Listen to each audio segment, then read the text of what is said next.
guys, what's up? Joel Kelly here, and today we are going to talk about shoulder health. All right. So for volleyball, and all my volleyball players get a lot of knees, and that was the last video. This video we're going to talk about those dreaded shoulders, especially here now that we're in August.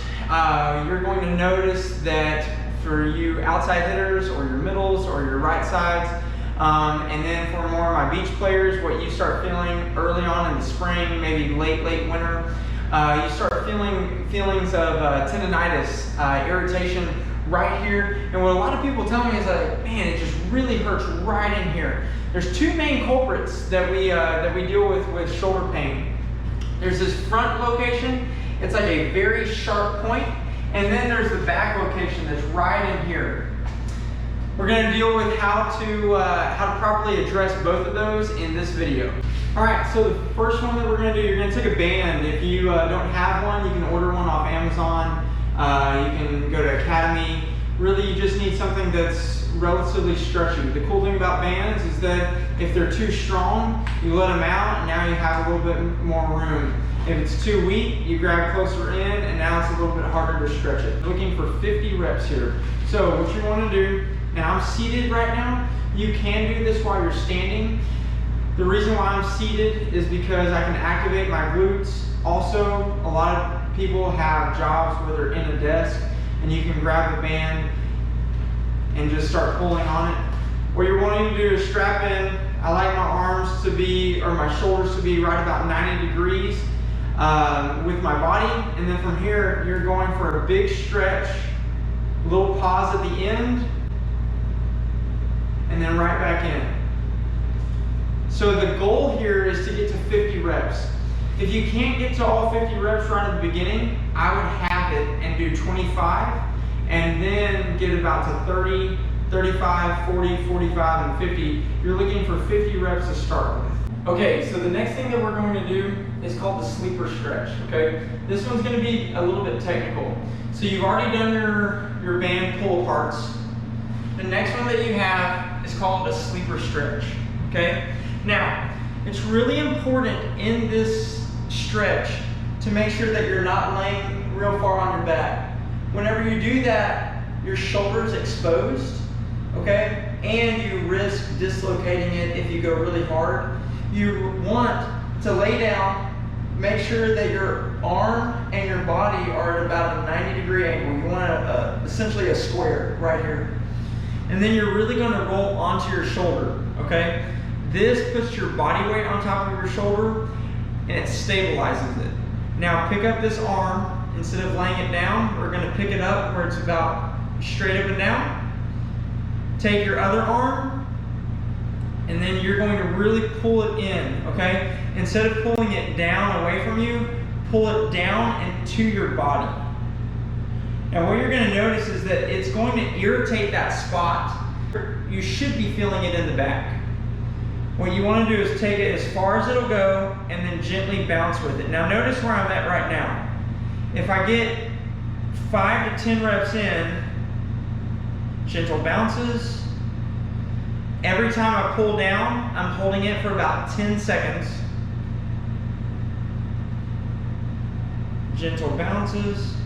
And I'm slowly going to get lower and lower and lower. And notice, I'm not rolling back over. What this does is this opens up your shoulder joint to give your arm more room in the shoulder joint to swing naturally. So on the stretches, on the sleeper stretch, you want to make sure that you do 15 times where you're holding it for 10 to 15 seconds, giving it the gentle bounces. Immediately following that, you're going to get up and you're going to do push-ups. Now, before I say that, if you're having pain in both shoulders, you want to do the sleeper stretch in both shoulders. If you're only having pain in the right shoulder, just do it in the right shoulder. What you're going to do whenever you're doing your push-ups, you want to really emphasize keeping the back straight. You don't want to be bent. You don't want the butt up in the air, okay? So if you need to be on your knees, be on your knees. If you can hold yourself up with good form, you're going to come down, pause at the bottom, and come back up. Now, if you cannot pause at the bottom without letting off, go as far down as you can where you can pause. what this is going to be, we're going to do a full range and then a best effort. So it's going to look like this. Full range, if you can pause at the bottom, great. If not, go ahead and fully touch and then push back up. Next, you're going to have your best effort. If your best effort where you can keep good form and come back up is to there, then do that one. Instead, if you can go all the way down and keep the rigidity of your body, that's good. So ideally, all of our push-ups would look just like this, where you just barely touch your belly button to the ground and come back up. If you can't do that, this is what it should look like. All the way, back up, and then your best effort. Keeping a rigid body. All the way down, and then best effort. You don't want to come in and flop on your best effort, okay? Now, what you're looking to do is you need 30 total push-ups. 30 total push-ups. Once you finish the 30 total push-ups, you're going to grab your band. You can do it seated on the floor, or you can do it standing up, doesn't matter. And we're going for another 50 pull-aparts. If you weren't able to get to 50 pull-aparts the first time through, do your 30, 25, 35, whatever you were at the first time through. You're going for best effort unless the pain gets too much to bear. Okay, so this is the last one. We started out with our banded pull-aparts, then we had the sleeper stretch, then we had the push-ups, followed by more banded pull-aparts. The last one we have is an external rotation. Now, you can do this without weight. You would merely come here, sit in a place where your knee is up, rest the arm, and what you'll notice is that sometimes this arm will want to roll forward. You want to sit up and then gently pinch the back. So if I can show you where I'm looking at pinching, right in here, instead of letting the arm hang, you pinch right here with these muscles. These muscles are called your rhomboids. Sit straight and let the arm come all the way up this way. What you want is, as you do this, notice the shoulder is staying right there in the socket. Instead, if you notice that you're getting a big flopping movement with the shoulder, that's bad. That's where you really need to sit up and pinch the back. If you can do this with body weight without any pain, start weighting it. This is an 8-pound weight. This is a pretty elevated weight. I would recommend starting first with 5 pounds, then moving to an 8-pound weight, then maybe a 10-pound weight.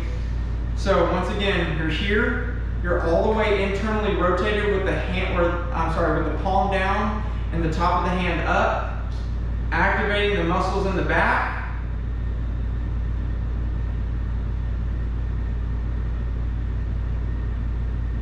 Okay, just like that. You're looking for 30 total reps, just 30 reps, and you're not going into pain. So as you're doing this, if the pain that you feel while playing volleyball or anything else, if that pain starts to come up, reduce the weight or go slightly less motion. So if you can do the weight and you just notice right at the very end that it starts hurting, go a little bit short of that and work the weight in your pain-free range of motion. Just making sure that you're squeezing back there.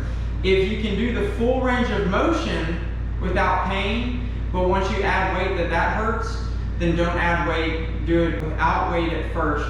You want to make sure when you're doing these, you're going for a pain-free range of motion. All right, guys, that's it. I hope that this video helps.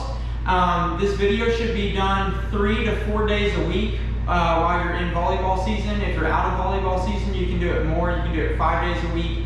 If you're experiencing more discomfort, doing it 3 to 4 days a week, you can either reduce it or increase it. I would not do it more than 5 days a week to help you through volleyball season. If you have any questions, as always, give me a heads up. We'll talk to you later. Bye-bye.